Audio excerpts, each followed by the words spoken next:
BOOYAH!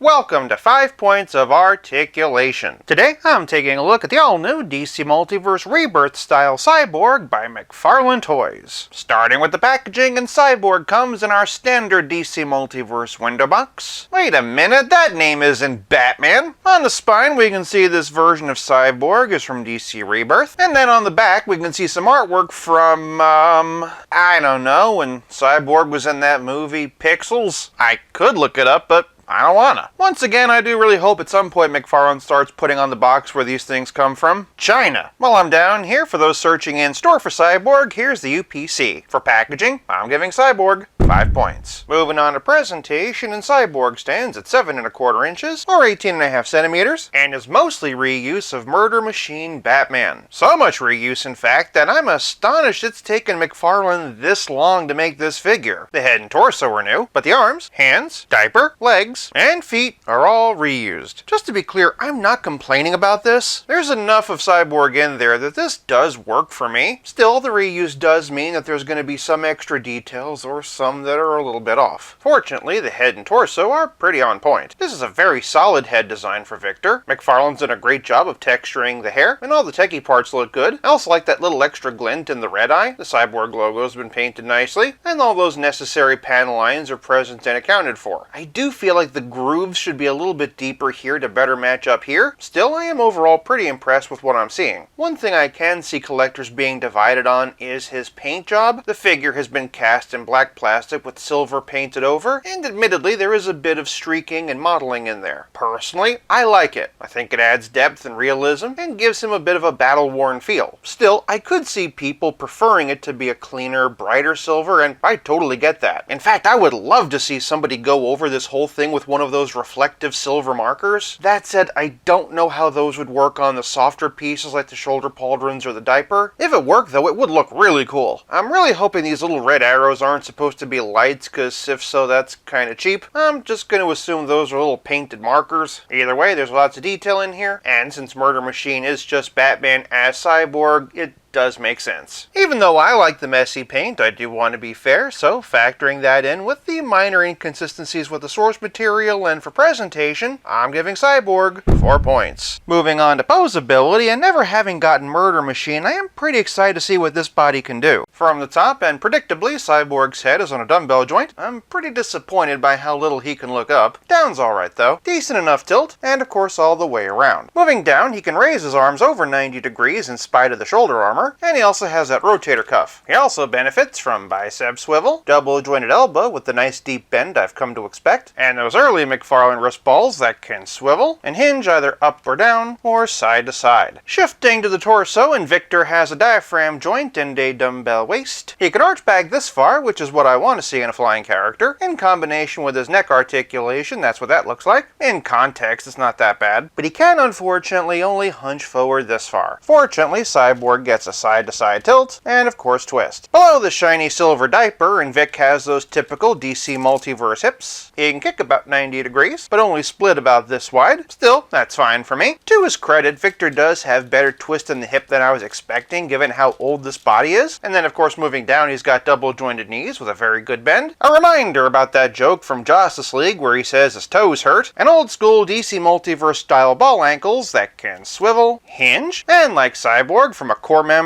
of Teen Titans to a core member of the Justice League, pivot. Overall, the articulation is solid, but as is often the case, the diaphragm joint definitely leaves something to be desired. Additionally, for a flying character, I would have liked to have seen him be able to look up just a bit more. For Poseability, I'm giving Cyborg 4 points. Moving on to Playability, and admittedly, Cyborg is packed a little light. First and foremost, he has a trading card and a figure stand. If you're curious what it says, you can pause here. Otherwise, all Victor comes with is this arm cannon. This is also reused and was originally packed as a construct with the animated version of Jon Stewart. Man, between the reused figure and accessory, it's like 2020 all over again. Next, you're gonna tell me they're bringing this back. Oh, They are? Is she going to Mardi Gras? To McFarlane's credit, this actually is pretty clever reuse. If you didn't know it was a construct from Green Lantern, you'd probably never guess, and there's a lot of great detail here. To have Cyborg use it, simply pop his hand off and slide it over his forearm. The cool thing is that you could use it on either arm. Another weapon, or more importantly, a couple of alternate regular hands would have been really nice, but it is so rare these days that we get a $22.99 DC Multiverse that isn't Batman or a gold label, but that's more of a conversation for price. Fortunately, playability is more than just accessories, it's also about how well your figure plays with others. Starting with some other Teen Titans alumni, and here we have Better Than Batman and Titans versions of Dick Grayson's Nightwing, but for some Robins proper, and here's Nightfall and Rebirth versions of Tim Drake. It's actually Infinite Frontier, but the box says Rebirth. With Rebirth and Page Punchers versions of Damian. I don't currently have a Beast Boy, but rounding out the team is Raven, the McFarlane Collector Edition Starfire,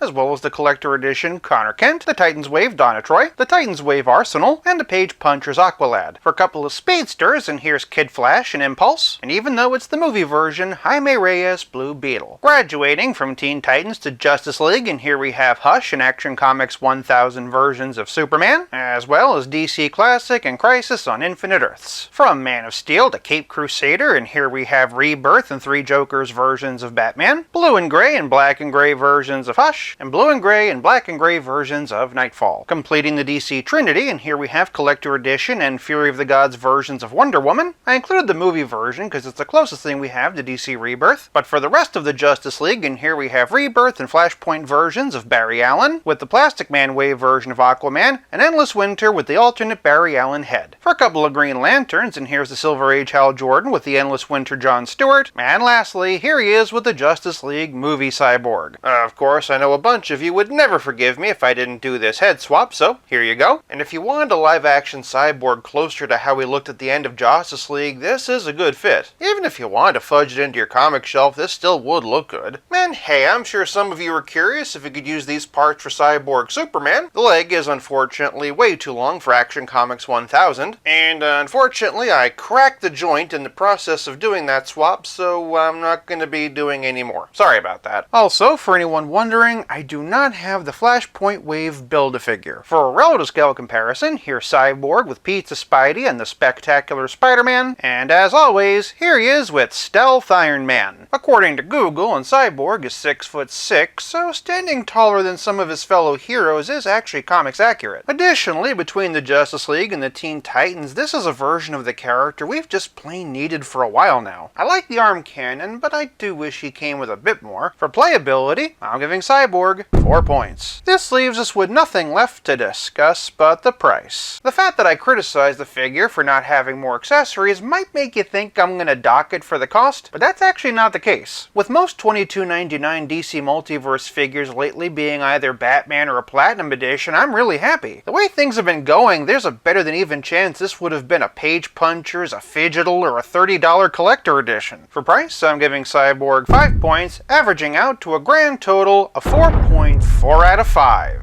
For more videos, check out one of these. Thanks so much for watching, and until next time, play nice and have fun.